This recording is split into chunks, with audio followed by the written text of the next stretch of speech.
Hi guys, so we're just going to really quickly code some words. So let's look at our first word. What do you notice? Well, if we look at the end, it's got that apostrophe S, so we know that means that it's going to belong to something. This is going to belong to somebody. Okay, all right, what do you notice here? Where's my vowel? I've got an O in front of a D, so that O is going to be short. And then I've got DD. We know that's a double consonant, so I'm going to cross one of them off so I don't say D, okay? So I've got T, odd, Todd, and then add the S. Tods, Tods. Now listen, z makes that Z sound, so I'm going to go ahead and put that line through it. So Tods, ooh, look here. This is a really long word. This is actually one of those compound words. So remember, when we have a compound word, we have to break it apart between words. Well, when I look at the end of this word, I see a word that I know. I see that ship. I know that's a word by itself. So I know I must have to break it apart right here between the words. Okay? So now if I look at my first word, let's see, what am I going to need to do? What do you see? Where are my vowels? I've got an A, and then I've got C, which is a consonant, and an E. So this is going to be an A consonant E word. So that A is going to be long, and that E is going to be silent. That's right, silent. Now, there is something special about this word, okay? Look at that C. We talked about a special C. We talked about the cedilla, okay?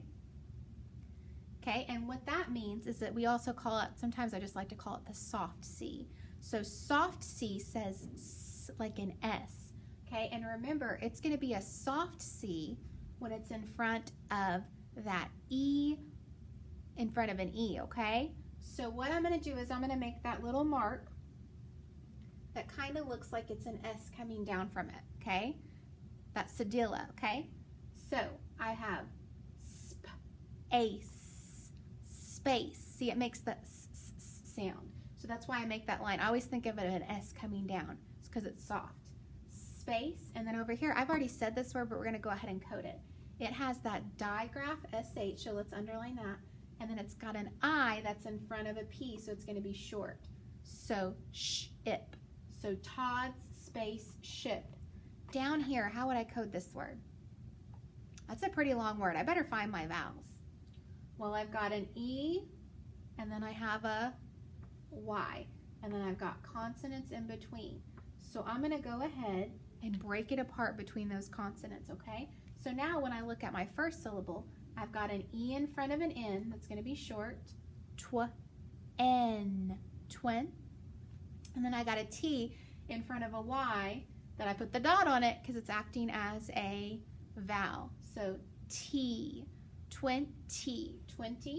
Then over here, how would I code this one? What do you see? That's right, I look at the end and I've got an S. So let's go ahead and box off that suffix S, because remember that means more than one. And then what else do I have? I've got that IR letter combination, so I'm going to hook them together. So bird, and then add the S, birds. Ooh, listen to that sound, birds. It's got the Z sound. So Todd's spaceship, 20 birds. Awesome job coding, guys.